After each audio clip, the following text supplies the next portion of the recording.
90年代有一个日本女星红遍中国，她是在中国最知名的日本人，她就是酒井法子。15岁出道便走红，成为影视歌3期明星，红遍东南亚。感情上却屡遭渣男，被婚姻毁了一生。她到底经历了什么呢？1971年，酒井法子出生在日本福冈县，她的父亲是山口组的成员，暴力倾向非常严重。酒井法子的母亲是她的第2任妻子，从小法子就看着母亲挨打，幼小的她常常吓得瑟瑟发抖。后来母亲因不堪打骂，便带着法子逃回了老家。然而母亲并没有给女儿一个全新的生活，而是和老家寺庙的和尚私奔了，将法子留在了寺庙里。那时酒井法子的父亲经常因为黑道的事情入狱，寺庙只好联系法子的其他亲戚，最终将他送到姑姑家寄养。后来父亲出狱，很快就有了第3任妻子。法子7岁时才被送回到父亲家里，这时的父亲依旧脾气暴躁，经常打骂妻子，而且这位继母对法子也很严厉，经常打骂他。年幼的法子在2个暴力的成年人的管束下辛苦长大。后来他发现，只要自己不要糖，不要洋娃娃，嘴巴甜一点，继母便不打骂他。于是小年纪他便学会了察言观色，看大人的脸色说话。父亲跟这位妻子的婚姻依旧没能长久，两人离婚后，法子再次被送到姑姑家。小时候的他像个皮球一样，总被踢来踢去。等到1年后，父亲再次接回他时，他又有了第2任继母。但这次他不用再刻意讨好对方，这位继母非常温柔，将他视为亲生女儿一样去疼爱。同时他还多了一位弟弟，继母给予了他从未体会过的母爱，让法子体会到了久违的幸福。但法子一家的生活依旧非常艰辛，父亲因为触犯了山口组的帮规而被逐出组织，为了谋生只能到继母家的工厂去打工。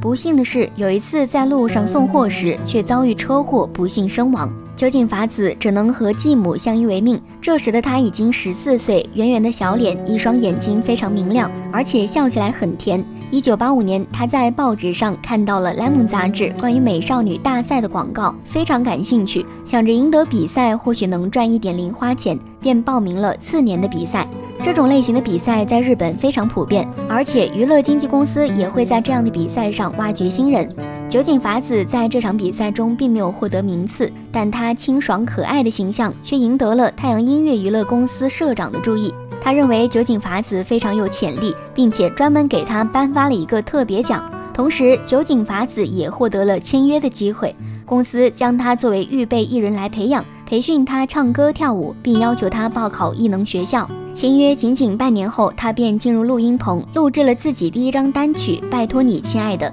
1987年，16岁的酒井法子带着单曲《宁为男孩》出道，这首歌取得了非常好的成绩，让她获得了优秀新人奖。经纪公司乘胜追击，为她发行了第1张个人专辑，随后又为她举办了个人演唱会，不管是销量还是人气都非常火爆。80年代的日本如同香港一样，正是乐坛最好的时期。刚刚出道的酒井法子凭借自己清新可爱的外形和纯真无害的笑容，俘获众多粉丝，成为最受瞩目的新人，同时开始朝着影视圈发展。1988年，酒井法子主演了自己首部电视剧《京都花见小路杀人事件武纪名侦探》，同时还在继续发行音乐专辑，并举办巡回演唱会。而且酒井法子不仅歌声甜美，长相可爱，她还是一个会画画、会作词的才女。漫画杂志曾经连载她绘制的系列漫画，她还曾经为自己的歌曲作词。乖巧又有才华的一面，完全符合日本民众对美少女的想象。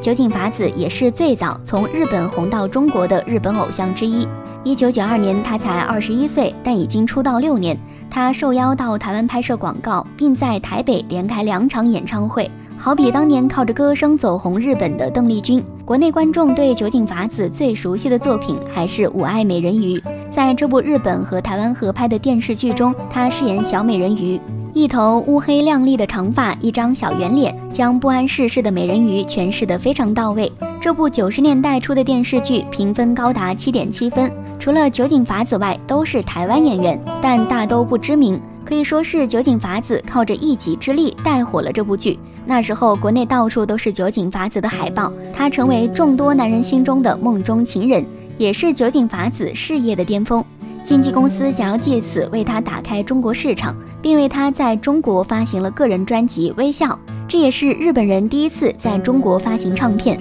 在盗版猖獗的90年代，这张专辑的销量高达50万，在国内这个成绩堪比一线歌手。在这一年，酒井法子还留下了自己一部代表作，她在电视剧《星之金币》中饰演聋哑女主角，并演唱了主题曲《绿色的兔子》，口碑和收视都取得了非常不错的成绩，还为酒井法子拿下了最佳女主角的大奖。这部剧凭借超高人气成为系列剧，酒井法子继续担任女主角，出演了第2部。而这张绿色的兔子的单曲卖出了高达99.7万的销量，成为那年日本最火爆的单曲。然而就在酒井法子事业大好的时候，她恋爱了，她爱上了比她大8岁的编剧野岛伸司，两人曾经合作过电视剧《同一屋檐下》，创造了超高收视率。野岛伸司长得其貌不扬，但很有才华，他编剧的作品《101次求婚》在中国也非常知名，当时他在日本的名气不亚于明星。两人于1993年合作完第1部后开始恋爱，那时候酒井法子在恋爱中就已经非常卑微，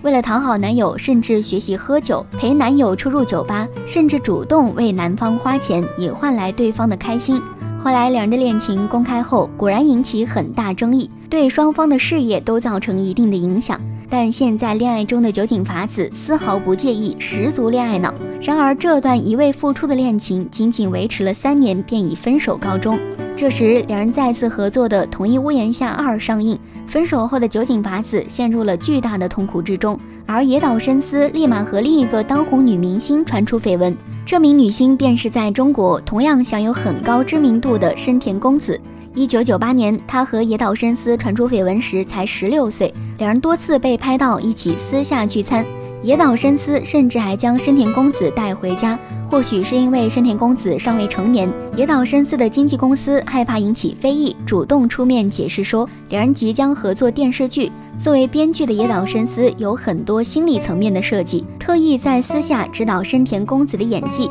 而另一边的酒井法子很快也陷入了另一个爱情漩涡。分手之后的她意志消沉，在和朋友一起外出散心的时候遇见了高向佑一。这个高向佑一号称是富二代，经营着一家冲浪用品店，而且还自称是冲浪运动员，实际上只是一个情场老手。据说两人相识还是工藤静香引荐的，高秀阳一也曾想追求工藤静香，但对方根本看不上他。高秀阳一毫不费力的便把酒井法子追到了手，他以教法子冲浪为由接近他，再加以温柔体贴的照顾，很快便将深陷失恋痛苦的法子拖进了自己的温柔乡。1998年12月，刚刚恋爱几个月，和野岛伸司分手不到1年的酒井法子怀孕了。那时她正在举办巡回演唱会，不得不停下所有工作，并且宣布结婚。当时很多人便不看好酒井法子和高向佑一的婚姻。经过核实，高向佑一并不是冲浪运动员，而他经营的冲浪用品店也一直处于亏损状态，他的身家根本不及酒井法子，是个十足的骗子。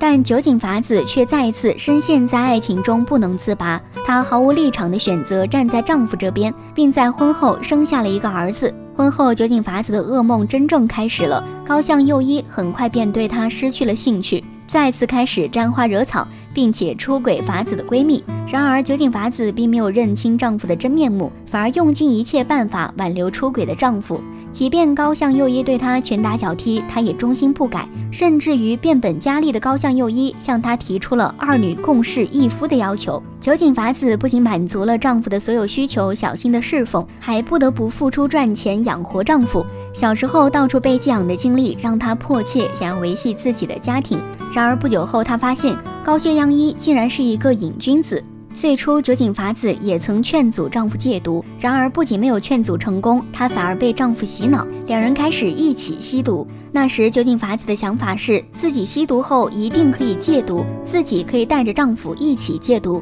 没想到沾上之后就戒不掉了，但她反而觉得自己和丈夫有了共同的秘密，变得更加亲密。2009年，高向佑一因为藏毒而被警察逮捕，本应接受传唤的酒井法子却突然消失，而且还将儿子托付给闺蜜，留下了钱财和儿子的用品，好像要长途旅行。那段时间酒井法子没有任何消息，到处都找不到她的踪迹。1周后，她才投案自首。据她所说，是因为听到丈夫被捕的消息后非常惊慌，不知所措，才选择了逃避。但酒井法子期间剪掉了电话卡，进行了多次转移，更像是有计划的逃亡。她最终在继母的劝说下才选择自首。经过检测，酒井法子同样有吸毒史。日本娱乐圈一片哗然，她清纯美好的形象瞬间碎了一地，事业跌入低谷。为表歉意，酒井法子宣布退出演艺圈。2个月后，她出版了自传《赎罪》，直面自己堕落吸毒史，但并没有因为悔恨而获得原谅。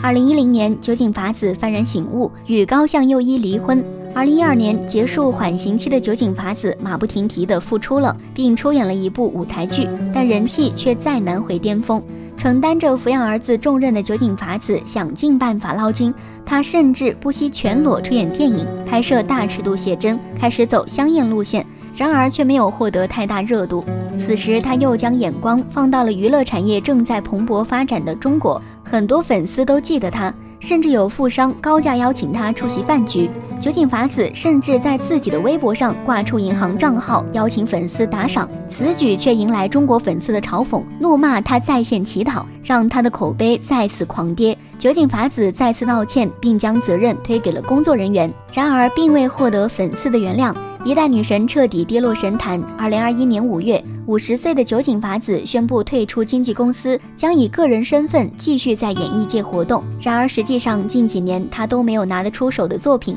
但据说她有了新的恋人，是一位非常成功的企业家。法子是佛教用语，意欲向正道。或许在取名时，父母都希望女儿能够过上一个普通女孩的生活，然而他们却没有给这个女孩提供一个幸福的童年，使得她在日后的爱情婚姻中常常处于卑微的状态，最终将自己变成了堕落女神。以上就是今天的全部内容了，欢迎点赞、评论、订阅，这里是于姐，我们下期再见。